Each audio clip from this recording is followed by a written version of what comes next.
Hi friends, welcome back to the channel. Prepared Suburbanite here. We've got coming today one of the most perfect weather days I've seen all year. It's absolutely gorgeous right now. It's 58 degrees. The sun is shining. There's not a cloud in the sky. There's no threat of rain. So we're going to do a video outdoors. Hey, do you think you're a socialist? Well, apparently some folks think we're all socialists already, so stick around.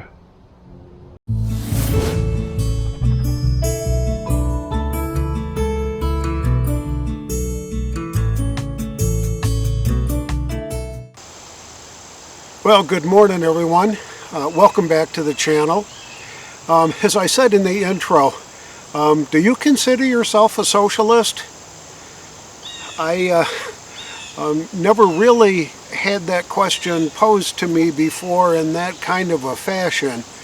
But, you know, watching the news over the last few weeks or so and listening to all the political commentary on the upcoming votes on all these big multi-trillion-dollar spending packages that the Democrats want to go, I keep hearing folks on the right saying, oh, this is a socialist program. These are all socialist programs, and we really can't stand to have any socialism going on here. It's totally against everything that we believe in. And I thought, you know, something doesn't quite jive to me. I remember being taught in school that socialism was, and let me get the definition, and I had to go back and look this up. I've got a 1968 version of Webster's New World Dictionary, and this is how I remember learning about socialism when I was in school. And the definition goes like this. It's the ownership and operation of the means of production and distribution by society or the community rather than by private individuals, with all members sharing in the work and the products.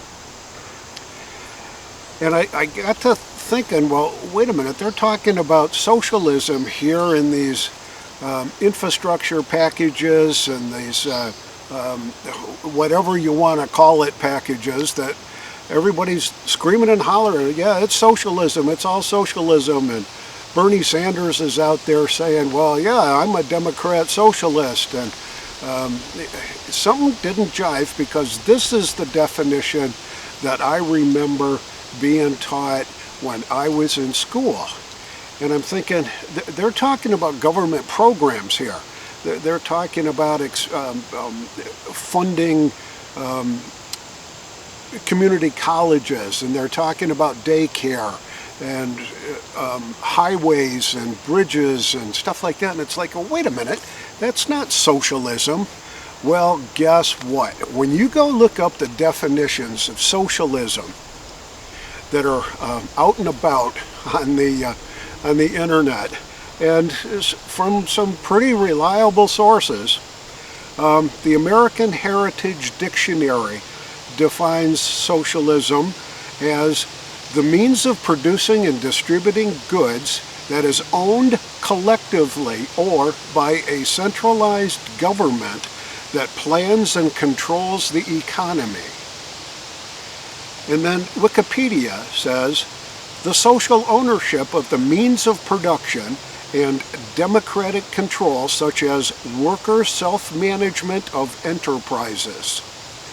All right, so one refers to a centralized government that plans and controls, which sounds like communism, but that's part of the American Heritage Dictionary definition. Wikipedia doesn't mention the government involvement at all. So then you go to the other sort of popular dictionary that's out there, and that's the Merriam-Webster dictionary, which is now, I guess, the new iteration of the old Merriam's and the old Webster dictionary, and they combined forces. And here's what their definition is. Major industries are owned and controlled by the government rather than by individual people and companies. So they mention the government.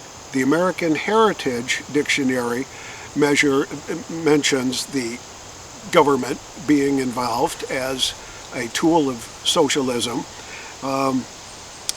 But the way I remember it, it was certainly not any involvement by the government. It was a collective societal community ownership of the means of production and distribution within that society or within that group.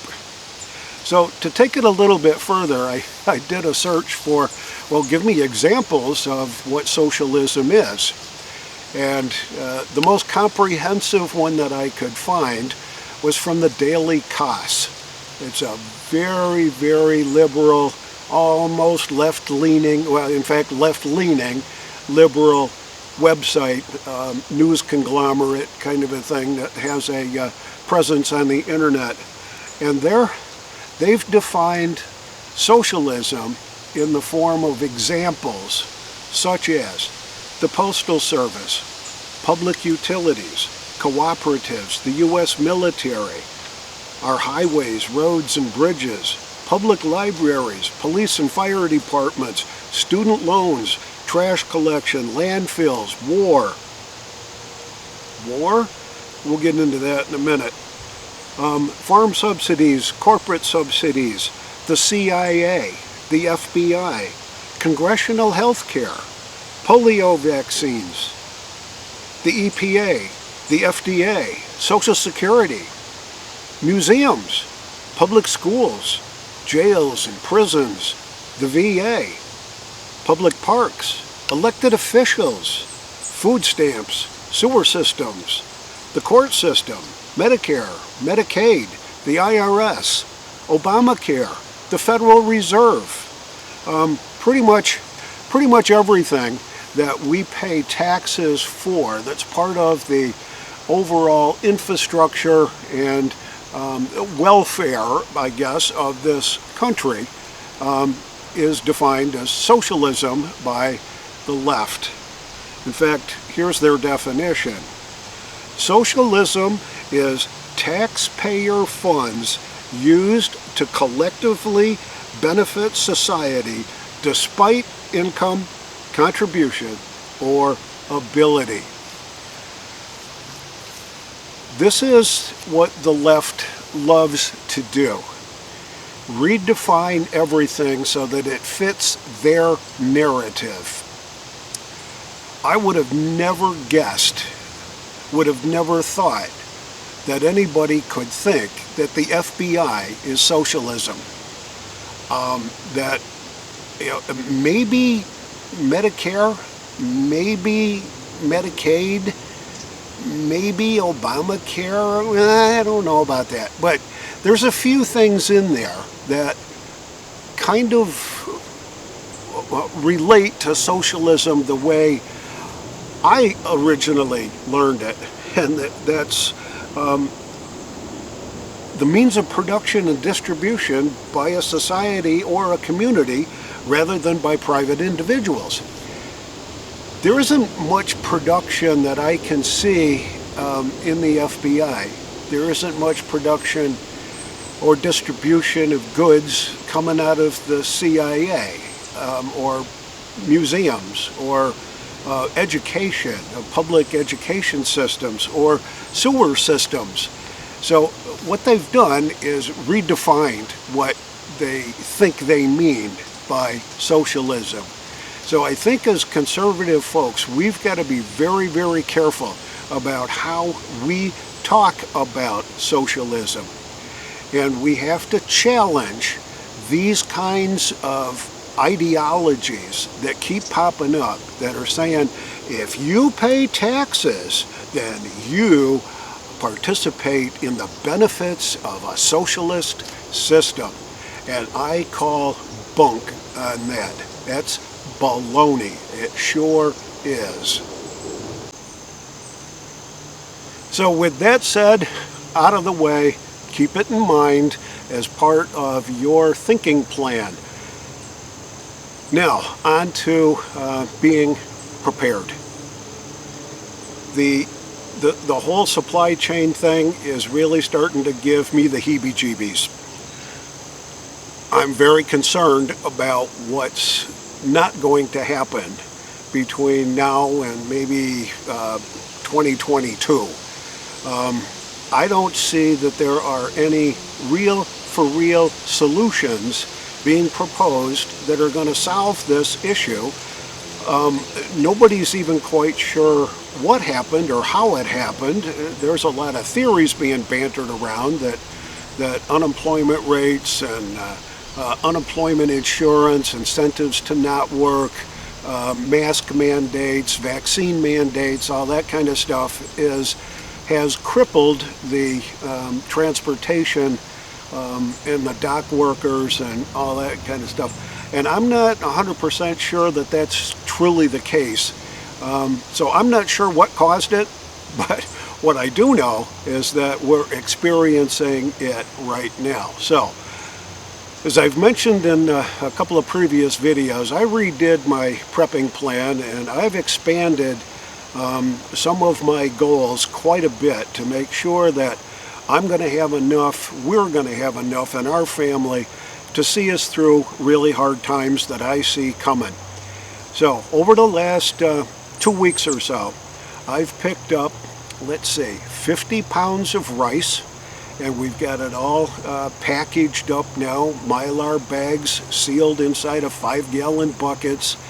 I've got about 50 pounds of beans, pinto beans and Great Northern beans as in separate jugs, separate buckets. And best I can figure out is that that's a lot of calories. There's 2 of us here. There could be multiple family members joining us in case of a real catastrophe, us hitting the fan kind of a thing. So I want to expand that even more. I've read that when you're preparing beans and rice kind of a thing as a base dish, that your components are probably 2 to 1, 2 parts rice, 1 part beans. So I think I need to pick up another 50 pounds of rice and get that sealed up Mylar bag wise and get it into the 5-gallon buckets.